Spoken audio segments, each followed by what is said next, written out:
All right, ladies and gentlemen, welcome back to Los Angeles Lakers Daily, where we post Lakers content at least like 2 to 3 times every single day. So if you guys like Lakers content every single day, maybe even too many times a day, be sure to hit that subscribe button. Guys, we're like 20 subs away from our goal of 300 by the end of the week. As I make this video, it's Tuesday. So thank you so much, Laker Nation. You guys are awesome. Frank Vogel. Apparently, like, there are so many freaking reports. I mean, you got like Jake Fisher, you got The Athletic. You have so many reports coming out right now saying, listen, Frank Vogel is coaching on a game-by-game evaluation, game-by-game performance. So literally, Frank Vogel, I bet you Frank Vogel last night, if he lost that game against the Utah Jazz, I think honestly there was like a 50% chance he was going to get fired. The Los Angeles Lakers have, what, four future Hall of Famers. They have at least 3 first ballot Hall of Famers on their roster.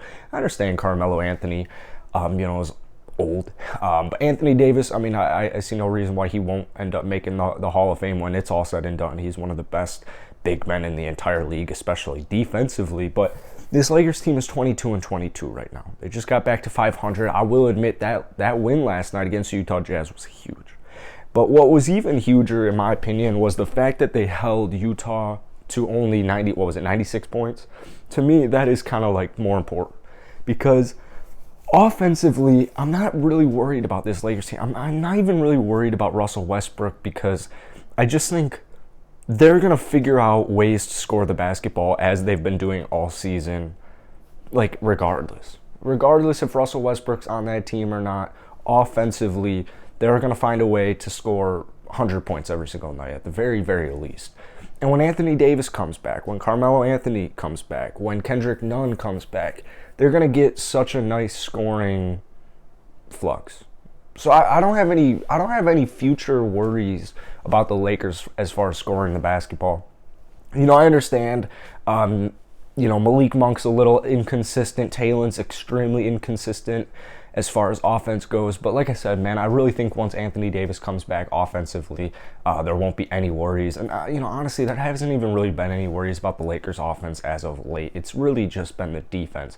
The defense keeps giving up 125 points. It keeps giving up 120 points, 115 points, yada, yada, yada.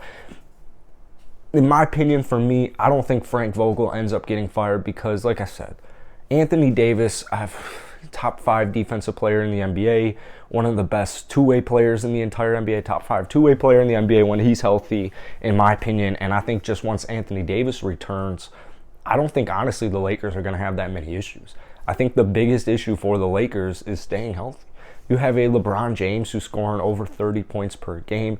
You have a nice supporting cast of guys like Malik Monk, Kendrick Nunn. I know he hasn't played this season, but he's a 15-point per game scorer in his career in just 2 seasons on efficient shooting, especially from downtown, 38% from downtown last season. Guys like Malik Monk, Talent, like, these are the guys who I think once Anthony Davis comes back, all the pressure will kind of be put off of them, and they're going to get back to their normal roles where they're not like a primary emphasis, especially on the offensive end.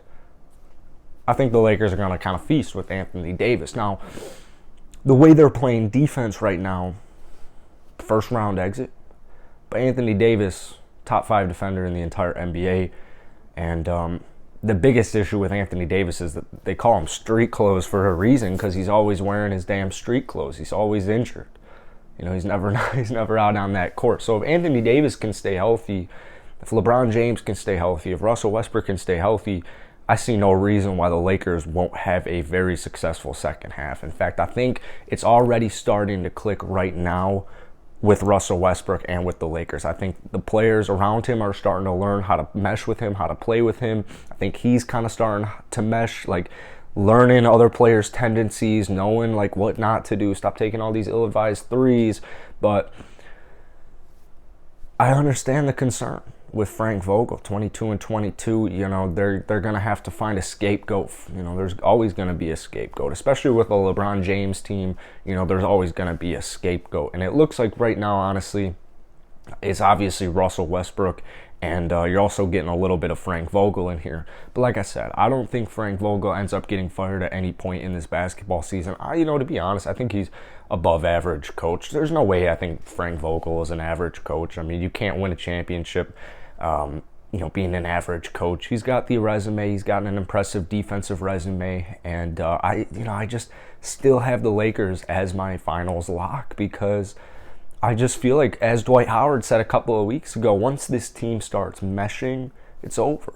If they're meshing and they're healthy, it's over for the rest of the league. You got some of the best basketball players in the entire league with some of the most successful careers in the entire league. So that's it for today, guys. Hit that like button, hit that sub button. I'll see you guys tomorrow.